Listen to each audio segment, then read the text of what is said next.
రాజ్యాంగం ప్రజాస్వామ్య పరిరక్షణ కోసం మేధావులు పోరాడాలన్నారు పౌర హక్కుల సంఘం నేత ప్రొఫెసర్ హరగోపాల్. మార్చి 1 నుంచి 4వ తేదీ వరకు జరిగే ప్రజా ఉద్యమాల జాతీయ వేదిక 30వ వార్షికోత్సవ మహాసభలను విజయవంతం చేయాలని పిలుపునిచ్చారు. హైదరాబాద్ బషీర్బాగ్ లో ప్రెస్ క్లబ్ లో ఈ మహాసభల వాల్ పోస్టర్ ను ప్రజా సంఘాల నాయకులతో కలిసి ఆవిష్కరించారు హరగోపాల్. మహాసభలో ప్రజా ఉద్యమాల జాతీయ వేదిక 30 ఏళ్ల పోరాటాలు, ఉద్యమ విజయాలతో పాటు భవిష్యత్తు కార్యాచరణను చర్చిస్తామన్నారు. తెలంగాణ మహిళల ఆత్మ గౌరవాన్ని కించపరిచేలా హైదరాబాద్ లో నిర్వహిస్తున్న మిస్ వరల్డ్ పోటీలను ఉపసంహరించుకోవాలన్నారు POW అధ్యక్షురాలు సంధ్య. ఉద్యమాలు వాళ్ళందరూ కలిసి ఒక లోతైన చర్చ జరపవలసిన అవసరం.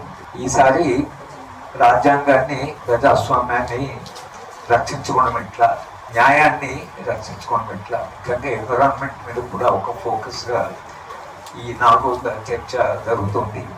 ప్రజాస్వామ్యము అంటే ఏదో ఒక 5 ఏళ్ళకి ఎన్నికలు జరగడం కాదు. ప్రజాస్వామ్యం అంటే అది ఒక జీవన విధానం.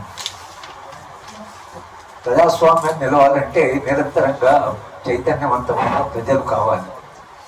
సామాజిక ఉద్యమాలు వాళ్ళు నిరంతరంగా చేసే పని న్యాయం కొరకు పోరాటం చేయడం కాకుండా, పోరాటం చేసే క్రమంలో ప్రజల యొక్క చైతన్య స్థాయిని అట్టడుగుంటే ప్రజలు తమ జీవితంలో ఉండేటువంటి కష్టానికి, దుఃఖానికి కారణాలు సరిగా తెలియనటువంటి ప్రజలు, అటువంటి వాళ్లకు సామాజిక నిర్మాణాన్ని, ఆర్థిక నిర్మాణాన్ని చెప్పి, వాళ్ళ కష్టాల కారణాలు చెప్పి వాటిని పరిష్కరించడం ఎలా, దాంట్లో భాగంగా ప్రజలను సమీకరించడం అనేది సామాజిక ఉద్యమాలు చేస్తున్నటువంటి ప్రధానమైనటువంటి పాత్ర. రాజ్యాంగంలో మనకు పార్ట్ 4 ఆఫ్ కాన్స్టిట్యూషన్ ఉంది. పార్ట్ 3 కూడా ఇప్పుడు అది ప్రమాదంలో ఉంది. పార్ట్ 4 ఆఫ్ ది కాన్స్టిట్యూషన్ ఒక సామాజిక న్యాయాన్ని ప్రజలకు వాగ్దానం చేసింది. లేదా మనం ఒక స్వప్నాన్ని ఆ రోజు అనుకున్నాం, కానీ వాటికి న్యాయస్థానాలు వాటిని అమలు చేసేటువంటి దూరశిక్షణలో లేవు. పార్ట్ 4 అంతా మేము అందుకనే క్లాస్ రూమ్ లో కూడా ఏం చెప్తామంటే, పార్ట్ 3నేమో మనం కోర్టులో పోరాటం చేయాలి, పార్ట్ 4 కొరకేమో వీధుల్లో పోరాటం చేయాలి. ప్రజాస్వామికంగా తెలంగాణ సాధించుకున్న ఈ నేటి కాలపు చరిత్ర, నేటి కాలపు పోరాటాల గడ్డ. ఎందుకంటే అనేక ఉద్యమాల చరిత్రలో మనం చూసాం.